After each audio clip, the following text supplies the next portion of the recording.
Graduate MLC ఎన్నికల్లో సాంకేతికంగా ఓడిపోయినా నైతిక విజయం తనదేనన్నారు బీఆర్ఎస్ అభ్యర్థి రాకేష్ రెడ్డి.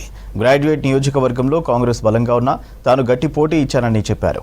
ఓడిపోయినా ఎప్పుడు ప్రజల మధ్య ఉంటారని తెలిపారు.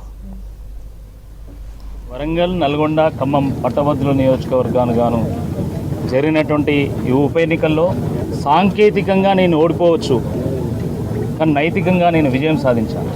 34 శాసనసభ నియోజకవర్గాల పరిధిలో ఉన్నటువంటి పట్టభద్రుల నియోజకవర్గంలో 34 మంది ఎమ్మెల్యేల్లో 32 మంది ఎమ్మెల్యేలు కాంగ్రెస్ పార్టీకి చెందినటువంటి వాళ్ళు మాత్రమే, కేవలము 2 మాత్రమే బీఆర్ఎస్ పార్టీకి చెందినటువంటి వాళ్ళు.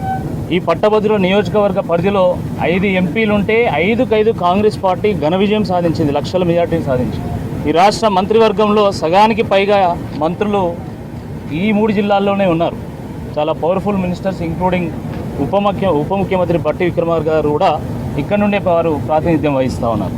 వారి పక్షాన, ప్రజల పక్షాన నేను చట్టసభల్లో పోరాటం చేయలేకపోవచ్చు, వాళ్ళ పక్షాన ప్రశ్నించలేకపోవచ్చు, కానీ జనసభలో 365 రోజులు 24/7 నేను ప్రజల కోసం ప్రశ్నిస్తా, ప్రజల తరపున ప్రభుత్వం మీద పోరాటం చేస్తా, ప్రజల గొంతుకై ప్రజల మధ్యలోనే ఉంటాను నేను నిత్యం కూడా.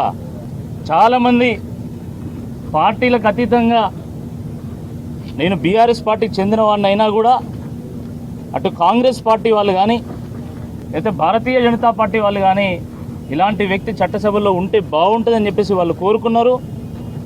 ఓట్ల రూపంలో దాన్ని వాళ్ళు ప్రతిబింబించే విధంగా కూడా చేయడం జరిగింది. ఇదే కాంగ్రెస్ పార్టీ అభ్యర్థికి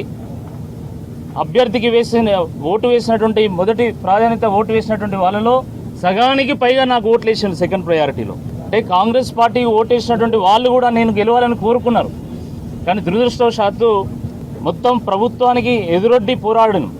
అధికార యంత్రాంగం ప్రభుత్వం మొత్తం ఒకవైపు అయితే నేను మా పార్టీ ఇంకోవైపు. కాబట్టి నేను విజయం సాధించలేకపోవచ్చు, కానీ తప్పకుండా నైతికంగా నేను విజయం సాధించాను 100%.